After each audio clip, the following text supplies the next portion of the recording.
आदरणीय प्रदेश अध्यक्ष श्री अजय लल्लू जी, आराधना मिश्रा जी, चौधरी हरिंदर मलिक जी, पंकज मलिक जी, श्री दीपेंद्र हुड्डा जी, आचार्य प्रमोद कृष्णन जी, श्री विवेक बंसल जी, श्री इमरान मसूद जी, श्री गजराज सिंह जी, श्रीमती सुप्रिया श्रीनेट जी, विजेंद्र सिंह जी, संजय कपूर जी, सईद जमा जी, चौधरी रविंदर मलिक जी, चौधरी संजय सिंह जी, बाबा श्याम सिंह जी, नरेश सैनी जी, मसूद अख्तर जी और तमाम कांग्रेस के नेता, यहाँ पर उपस्थित NSUI, IYC, महिला कांग्रेस के कार्यकर्ता, बहनों और प्यारे भाइयों, आप कुछ समय से मेरा इंतज़ार कर रहे हैं। मलिक जी ने कहा कि यहाँ आकर आप पर मैंने एहसान किया है। मैं कहना चाहती हूँ कि यहाँ आना मेरा कर्तव्य है, मेरा धर्म है और मैं किसी पर इस एहसान नहीं कर रही हूँ। बहुत बार कहती हूँ, हर नेता को यह एहसास होना चाहिए कि सबसे बड़ा एहसान उस पर जनता करती है। मुझे यह एहसास अच्छी तरह से है। आप यहाँ उपस्थित हैं, मेरी बातों को सुनने आए हैं, इसलिए आपका बहुत बहुत धन्यवाद। देखिए, देश की जो स्थिति है वो शायद मेरे से अच्छी तरह आप सब जानते हैं। एक ऐसा समय आया है कि 90 दिनों से लाखों किसान इस देश की राजनीति में के बाहर, दिल्ली के बाहर बैठे हुए हैं, संघर्ष कर रहे हैं, आंदोलन कर रहे हैं। 215 किसान शहीद हुए, बिजली काटी गई, पानी रोका गया, उन्हें मारा गया, पीटा गया। वे शांति से बैठे थे। देश की राजधानी की सीमा को इस तरह बनाया गया जैसे देश की सीमा थी। तमाम पुलिस की फोर्स लगाई गई, किसानों को प्रताड़ित किया गया। जो किसान अपने बेटे को देश की सीमा पर देश की रखवाली करने के लिए भेजता है, उस किसान को अपमानित किया गया, उसे जलील किया, उसे देशद्रोही कहा, आतंकवादी कहा। प्रधानमंत्री जी ने पूरे सांसद के सामने उसका मजाक उड़ाया, उसे परिजीवी कहा, आंदोलन जीवी कहा। देखिए, इंसान की तरह देश का भी एक हृदय होता है। उस हृदय के धड़कने से देश जीवित होता है।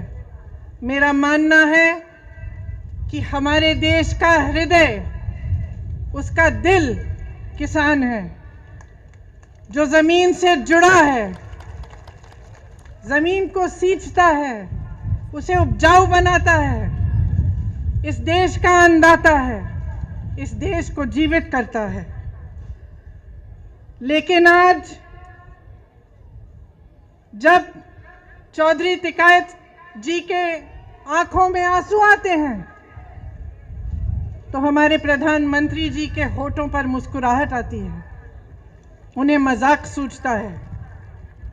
आज किसान के घरों से लूट हो रही है और प्रधानमंत्री जी के 2 पूंजीपति मित्रों को पूरी छूट दी गई है।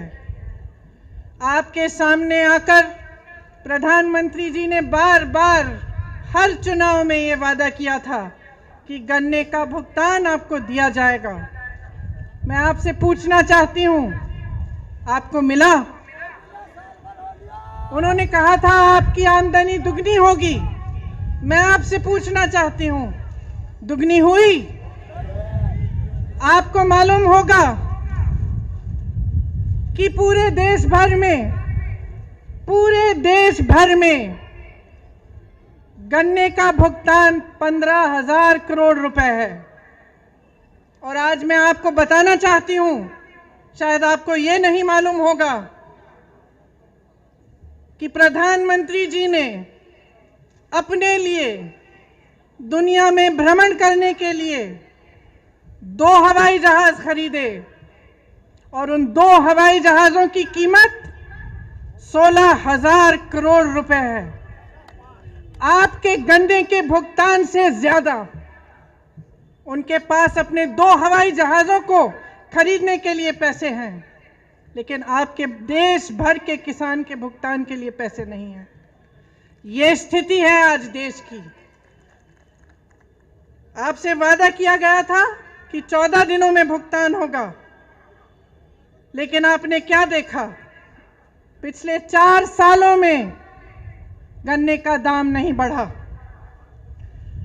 16,000 करोड़ के 2 हवाई जहाज खरीदे गए।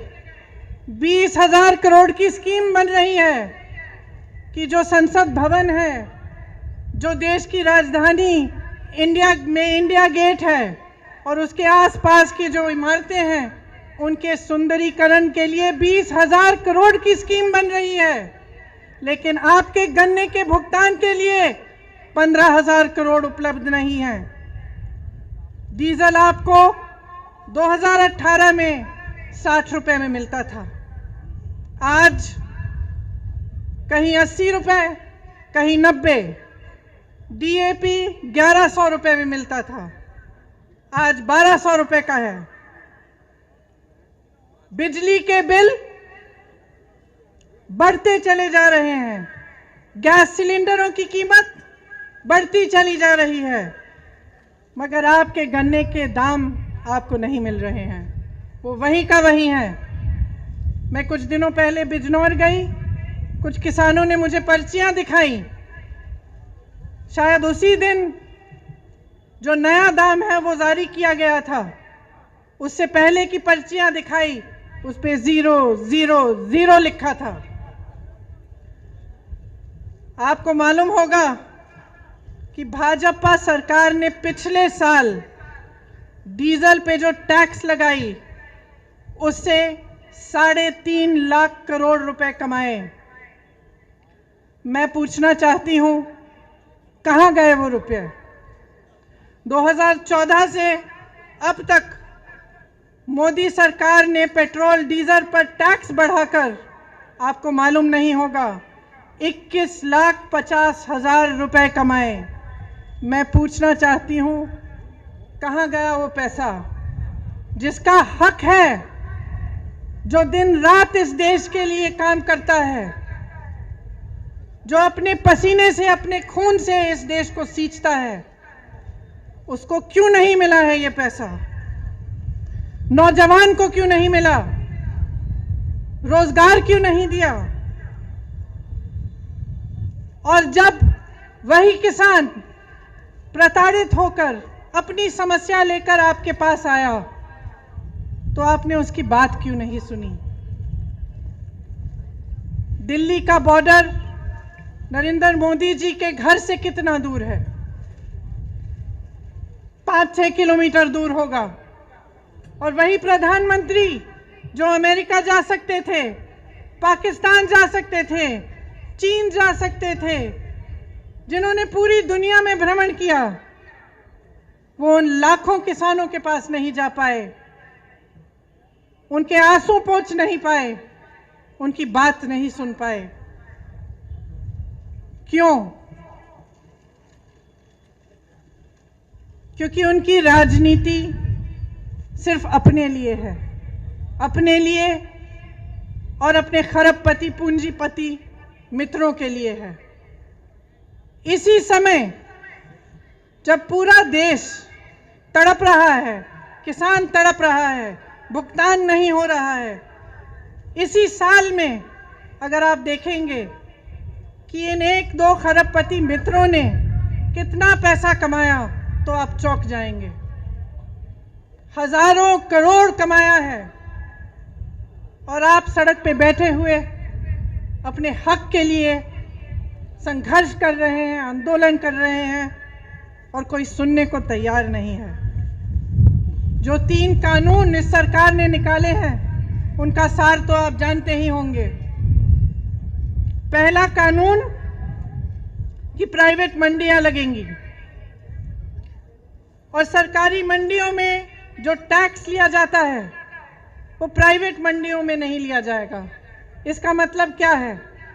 इसका मतलब ये है कि आस्ते आस्ते सरकारी मंडियां बंद हो जाएंगी। और आप सब जानते हैं कि सरकारी मंडियों की खासियत ये है कि आपको न्यूनतम समर्थन मूल्य मिलता है, कि कोई भी कहीं से भी आकर आपको ये नहीं कह सकता कि आपको कम दाम पे आपसे खरीदेगा। प्राइवेट मंडियों के खुलने से और उनको मजबूत बनाने से क्या होगा? बड़े बड़े खरबपतियों की मनमानी होगी। जो दाम चाहते हैं वही देंगे, जब खरीदना चाहते हैं तभी खरीदेंगे, जब बेचना चाहते हैं तभी बेचेंगे। दूसरे कानून में लिखा है कि कॉन्ट्रैक्ट फार्मिंग होगी। कॉन्ट्रैक्ट फार्मिंग का क्या मतलब है? इसका मतलब है कि आपके गांव में, आपके जिले में आकर बड़े बड़े खरबपति आपके साथ एक सौदा कर सकते हैं कि देखिए आप 10 लोग हैं, आप हमारे लिए गन्ना उगाइए, जब गन्ना उग जाएगा हम आपको इसके लिए 500 रुपये देंगे। लेकिन जब आप उसको उगाएंगे तो अगर उस खरबपति का मन हो तो वो आपसे कह सकता है कि ना मैं आपको 500 रुपये दूंगा और ना मैं आपका गन्ना चाहता हूं। उसको कहने की अनुमति है, वो कुछ भी कर सकता है। क्यों? क्योंकि इस कानून के तहत आपकी कोई सुनवाई नहीं है। अगर आप अदालत में जाना चाहेंगे, उसकी शिकायत करना चाहेंगे, तो आप सिर्फ एसडीएम के पास जा सकते हैं और उनके ऊपर जो एक अधिकारी है उनके पास जा सकते हैं, लेकिन आप अदालत नहीं जा सकते, आप अपने हक के लिए लड़ नहीं सकते। ये लिखा है उस कानून में। तो आप सोच सकते हैं कि एक तरफ आप और आपकी छोटी सी खेती और दूसरी तरफ प्रधानमंत्री के बड़े बड़े खरबपति मित्र। आप बताइए किसकी सुनवाई होगी? ये जो नए कानून बनाए गए हैं, इन कानूनों के तहत न्यूनतम समर्थन मूल्य खत्म होगा, सरकारी मंडियां खत्म होगी, आपके हक खत्म होंगे। और जिस तरह से इन्होंने इस पूरे देश को अपने 2-3 मित्रों को बेचा है, उस तरह आपको, आपकी जमीन को, आपकी कमाई को, ये अपने मित्रों को, अपने खरबपति मित्रों को बेचना चाह रहे हैं। तो ध्यान रखिए और आप जागरूक हैं। मैं जानती हूं आप कितना संघर्ष कर रहे हैं। जैसे पंकज जी ने कहा, सिर्फ पूरा देश नहीं, पूरी दुनिया देख रही है। और कभी कभी लगता है कि हमारे प्रधानमंत्री जी